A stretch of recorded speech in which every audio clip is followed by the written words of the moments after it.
विश्वानि देव सवितर्दुरितानि परासुव यद्भद्रं तन्न आसुव। ओम श्री परमात्मने नमः। ओम श्री गुरुभ्यो नमः। ओम सर्वेभ्यो नमः। ओम। वैदिक संस्कृति के इस अंक में आप सभी का स्वागत है। हम अग्निहोत्र के विषय में चर्चा कर रहे हैं कि किस प्रकार से ये यज्ञीय कर्म हमारे जीवन में एक नव ऊर्जा, नई दिशा और दिव्य पथ पर आरोहण प्रदान करते हैं। किस प्रकार से मनुष्य अपने नित्य नैमित्तिक कर्मों को करते हुए इन पावन अनुष्ठानों के माध्यम से इस दिव्य पथ पर आगे बढ़ता है। प्रतिदिन के कार्यों में व्यस्त रहने के पश्चात अनेक संकटों का सामना करते हुए झांझावातों में पूरे जीवन को व्यक्ति डोलता रहता है। ऐसी ऐसी परेशानियां आती हैं कि हम चाहकर भी अपने कर्तव्यों का अनुष्ठान नहीं कर पाते हैं। थोड़ा सा संकल्प, अपनी संकल्प शक्ति को थोड़ा दृढ़ करें, ईश्वर से प्रार्थना करें और एक न्यूनतम, एक सामान्य न्यूनतम एक ऐसा संकल्प जो आपको इस दिव्य पथ पर, ईश्वर के पथ पर आगे बढ़ाने वाला है, एक ऐसा कॉमन मिनिमम रेजोल्यूशन तो अवश्य ही लें कि कुछ भी हो जाए ये तो मुझे करना ही है। कार्यमित्येव यत् कर्म नियतम क्रियते अर्जुन। जो ये करना ही है, ये नियत कर्म भगवान श्री कृष्ण अर्जुन को कहते हैं कि जो करना ही है, इस भाव से फल की आसक्ति को छोड़ करके, संग को छोड़ करके,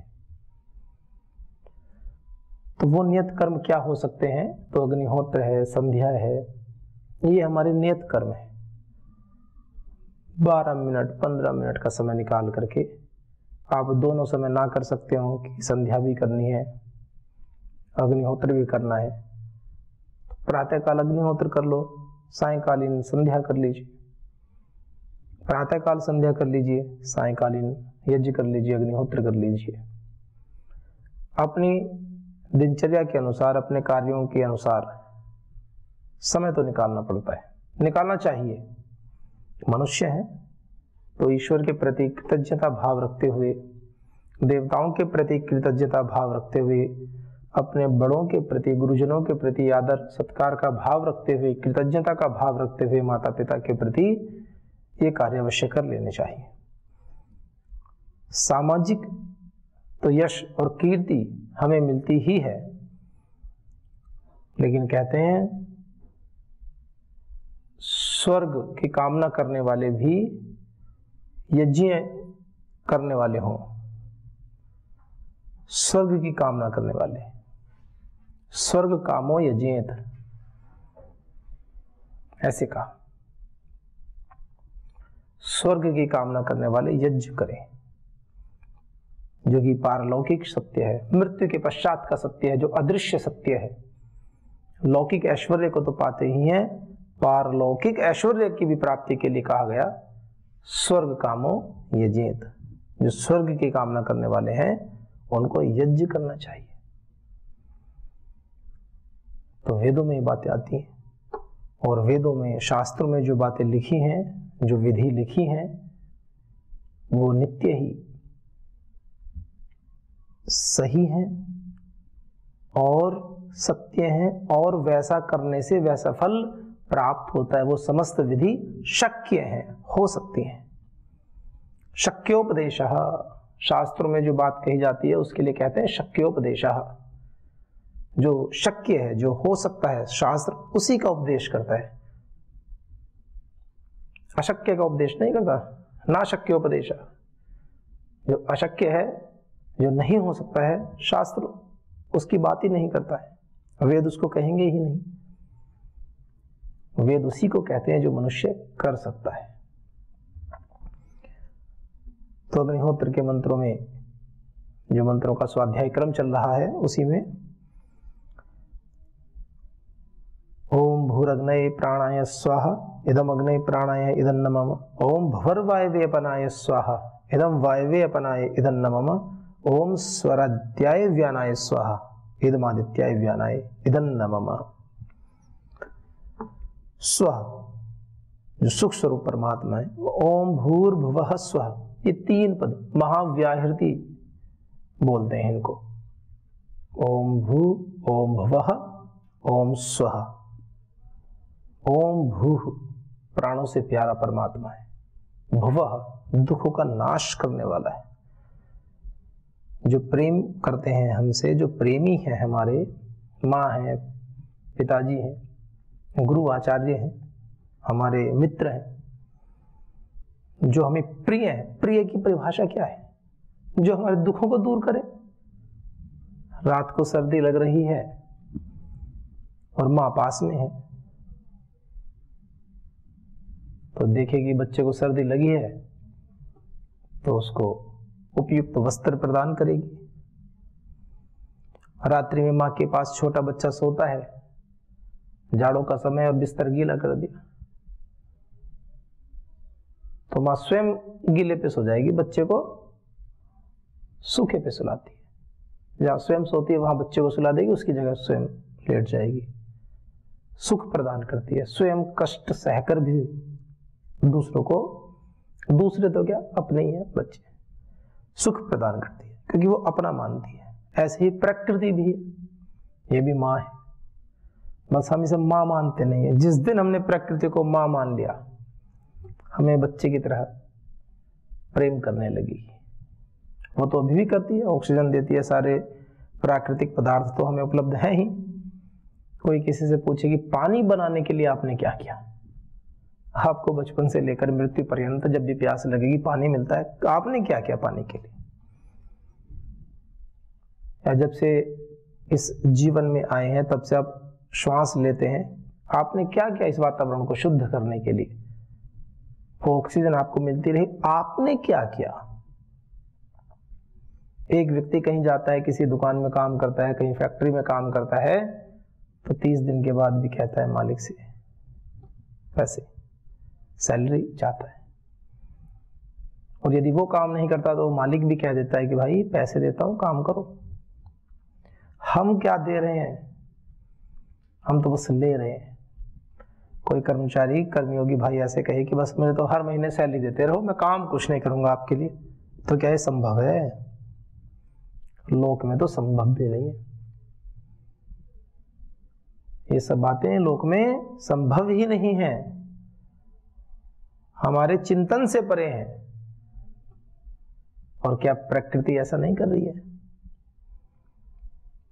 वो तो एक नहीं, असंख्य जीवों को ऐसे ही कर रही है कि कुछ मेरे लिए करो या ना करो, मैं तो सब कुछ देने को तैयार हूं।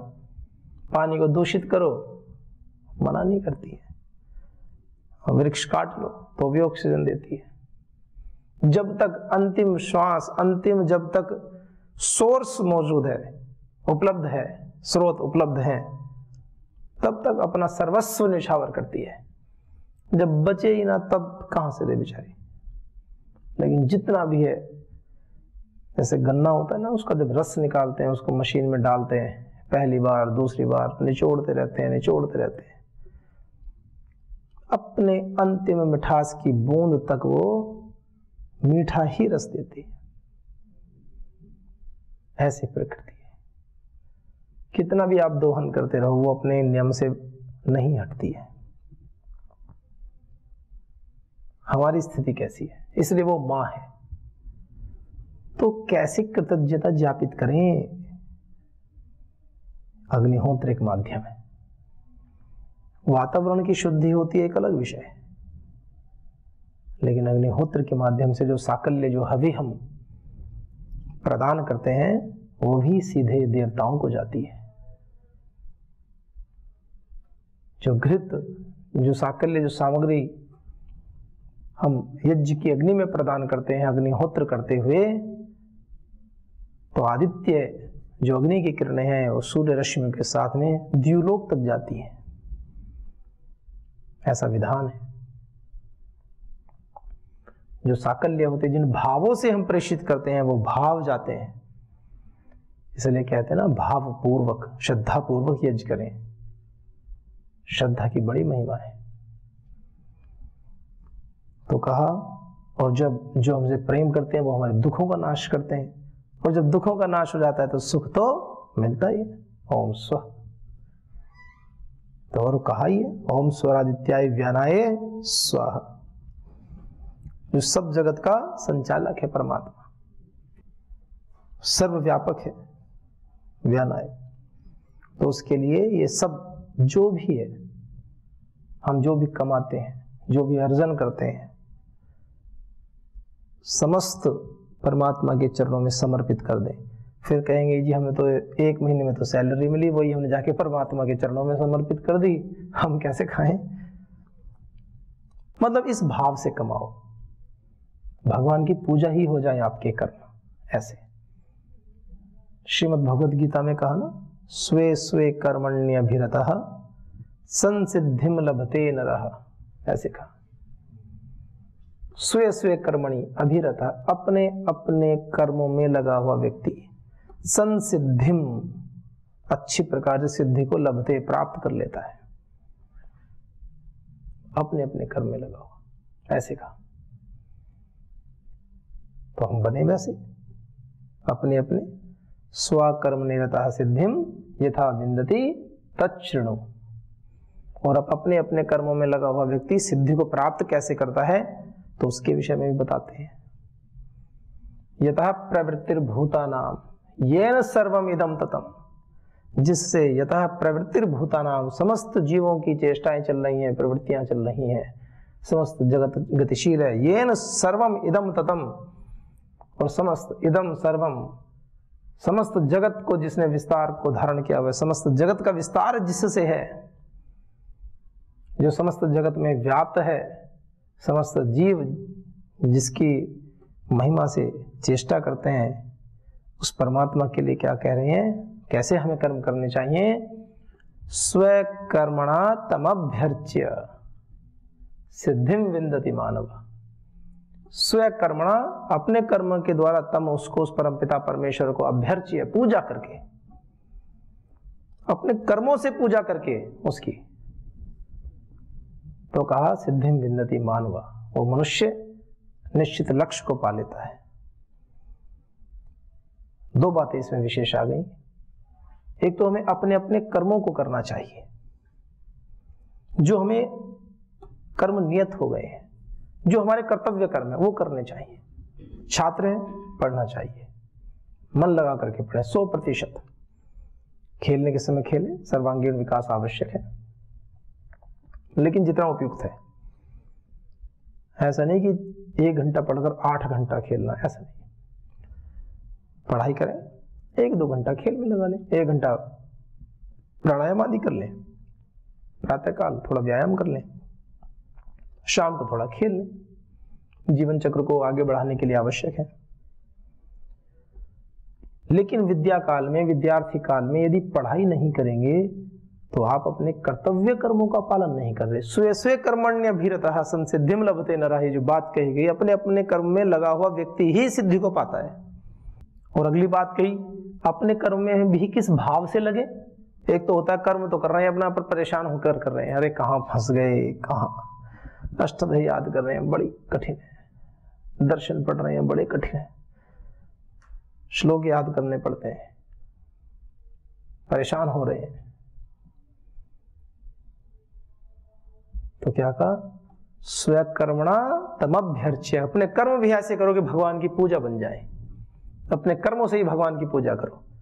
आपको किसी पुष्प की, किसी प्रसाद की आवश्यकता नहीं है। हो तो अच्छी बात है, वो एक कोई निषेध नहीं कर रहे हैं वहां पर कि कोई व्यक्ति पुष्प से, दीपक से भगवान की पूजा करता है, प्रार्थना करता है, उसका निषेध नहीं है। पर कर्मों की प्रबलता को बताने के लिए। कर्म ऐसे करो कि वो स्वयं ही स्वतः ही भगवान की पूजा बन जाए। स्वकर्मातम अभ्यर्च्य, अपने अपने कर्मों के द्वारा ईश्वर की पूजा करो आप, तो आप सिद्धि पालोगे, जो चाहोगे मिलेगा। तो छात्रों के लिए, हमारे लिए, साधकों के लिए ऐसे कौन से कर्म है वो? एक तो सामान्य कर्म है ही जो हम करते ही हैं, कुछ विशेष कर्म कैसे हैं वो? यज्ञ कर्म, अग्निहोत्र आदि का अनुष्ठान, गायत्री जाप आदि का अनुष्ठान।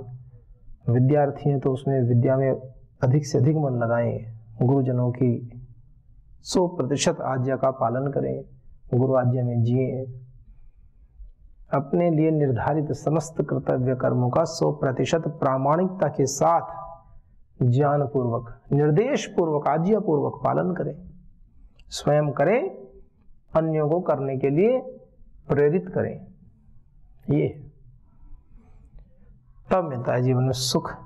ये जो कहा ना इसमें ओम स्वरत्याय व्यानाय स्वाहा, ये जो सुख स्वरूप परमात्मा है, जो समस्त जगत का संचालक है, वो सर्वव्यापक ब्रह्म के लिए हम उसकी आज्ञा में चले, ऐसे इसका अर्थ। उसके लिए हम यज्ञ करते हैं।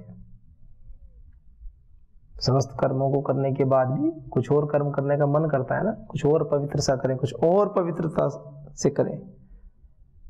एक व्यक्ति मान लीजिए संत रविदास की बात कहते हैं कि वो जूता गांठते थे, मोची जैसे होते हैं, जूता सिलाई करते थे। स्वकर्मा तमभ्यर्च्य, कितना सुंदर उदाहरण है। उस कार्य में इतने मग्न होते थे, इतने ही आनंद से करते थे, भगवान की पूजा समझ करके करते थे। महात्मा कबीरदास जी जुलाहे थे, कपड़ा बुनने का काम करते थे। इतने जैसे होते ना घर में पुराने कपड़े होते हैं, दरी वगैरह बनाते हैं, उस कार्य को इतने मनोयोग से करते थे कि भगवान के लिए ही समर्पित करके करते थे। तो यहाँ कार्यों का भी विशेष महत्व बता रहे हैं, आपके भाव की प्रधानता है। और अच्छी बात है, वो बातें हैं कि जहां उनके पास हो सकता है साधन उपलब्ध ना हो, लेकिन यहाँ तो अच्छे साधन भी उपलब्ध है। तो आप विद्या में पुरुषार्थ कर रहे हैं, तो पढ़ते हुए छात्र भी पढ़ते हुए इस भाव से पढ़े, मैं भगवान के लिए पढ़ रहा हूं। और ईश्वर के लिए जब पढ़ते हैं तो उसमें विचलन नहीं आता। ईश्वर के लिए पढ़ते हैं तो उसमें मन को इधर उधर चंचल नहीं बनाते। ईश्वर के लिए पढ़ते हैं तो एकाग्रता से पढ़ते हैं। जैसे व्यक्ति कोई मंदिर में जाए तो बड़ी एकाग्रता से आंखें बंद करके मुख पर प्रसन्नता का भाव, अश्रुपात हो रहे हैं, भाव विभोर हो रहे हैं, समस्त द्वेषों को, समस्त विकारों को भूल जाते हैं, केवल सात्विक शुद्ध भाव हमारे मन में आते हैं। तो ऐसे ही जब छात्र जीवन में हम हैं, विद्या अध्ययन कर रहे हैं, तो इस भाव से विद्या अध्ययन करें। विद्या अध्ययन करते समय मन में इन्हीं भावों को रखें हमेशा कि हम तो भगवान के लिए पढ़ रहे हैं।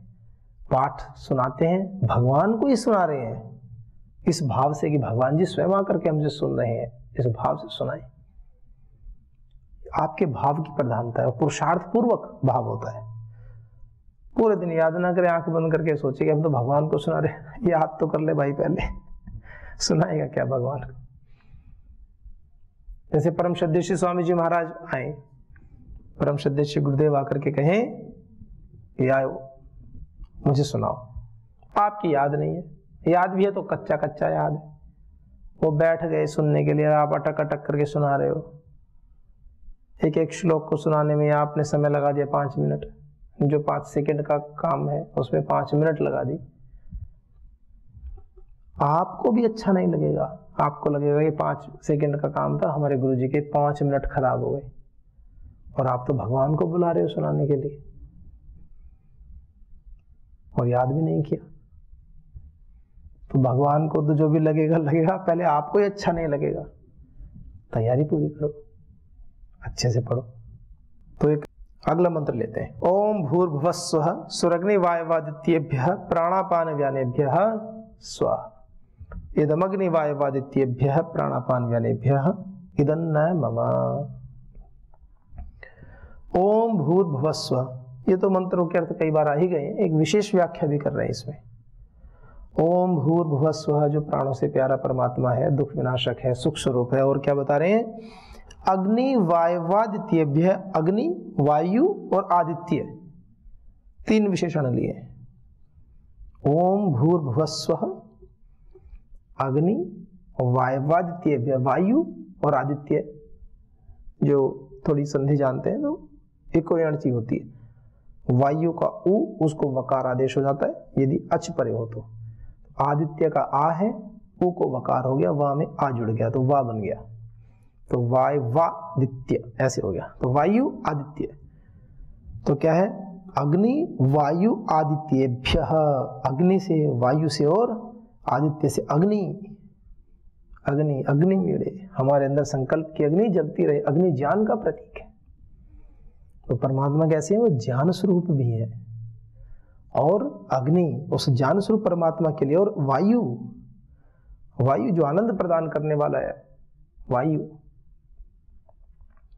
शरीर में जो वायु तत्व है, बहुत परेशान हो गए, पसीना पसीना हो रहे हैं, और वायु चल ना रही हो, बाहर हवा ना चल रही हो, और थोड़ी थोड़ी मंद मंद हवा चले तो कितना अच्छा लगता है। आनंद प्रदान करती है वायु। पूरे शरीर में जो संचार होता है, संचरण होता है, वायु के माध्यम से होता है। हम जो शब्द सुन भी रहे हैं ना, ये जो संचार का माध्यम है, मैं बोल रहा हूं, आप सब सुन रहे हैं, ये भी वायु के माध्यम से है। तो वायु, तो उस वायुदेव के लिए, सबको आनंद देने वाले परमात्मा के लिए। और आदित्येभ्य, जो आदित्य है, जो सूर्य के समान प्रकाशक है, अंधकार का नाश करने वाला है, ऐसे परमात्मा के लिए जो एक रस है। और क्या कहा? प्राण अपान व्यानेभ्यः, तीन प्रकार के विशेषण दे रहे हैं। ओम भूर्भुवस्सुवः, अग्नि वायु आदित्येभ्यः, और कहा प्राण अपान व्यानेभ्यः।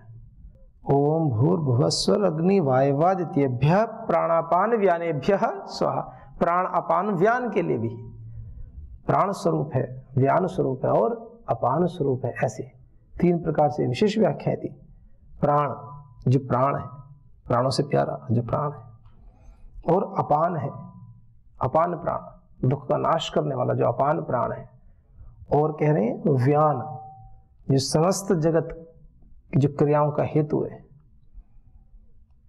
उन तीनों प्राणों के लिए जो आहुति हम देते हैं भगवान के लिए, तो वो इस रूप में भी हम दें कि समस्त जगत की चेष्टाओं को कराने वाला जो है, समस्त जगत की क्रियाओं का जो नियंता है, जिसके होने से वो हो रहा है, उसको हम आहुति दें, इन पवित्र भावों से आहुति दें। ओम भूर्भुवस्सुवः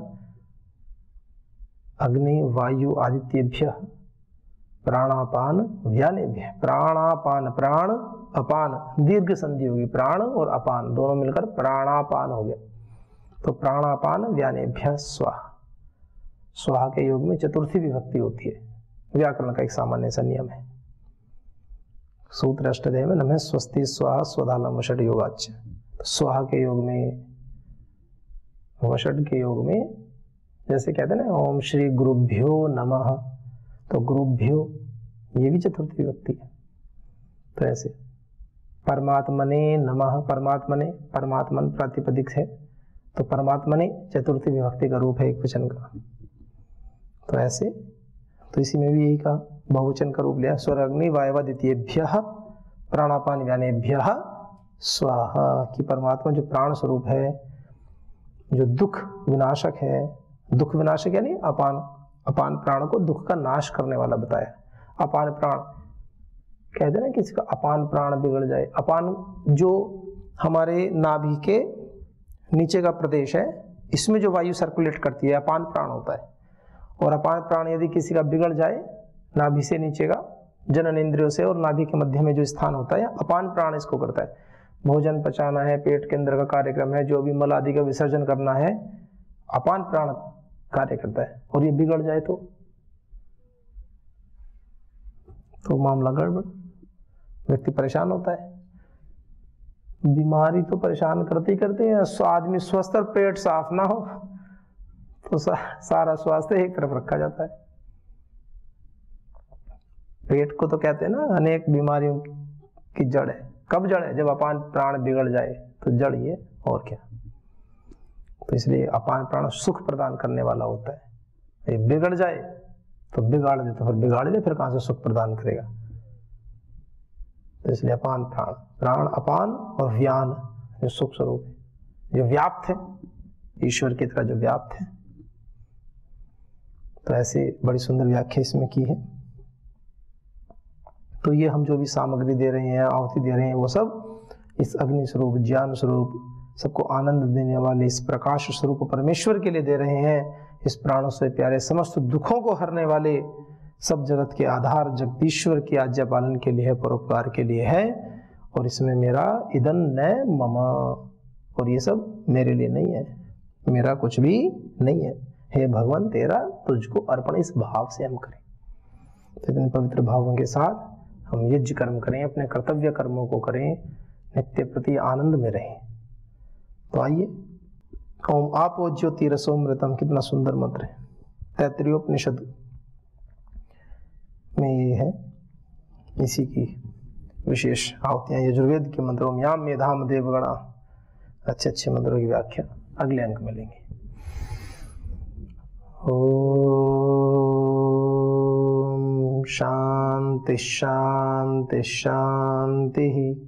ओम श्री परमात्मने नमः। ओम श्री गुरुभ्यो नमः। ओम सर्वेभ्यो नमः।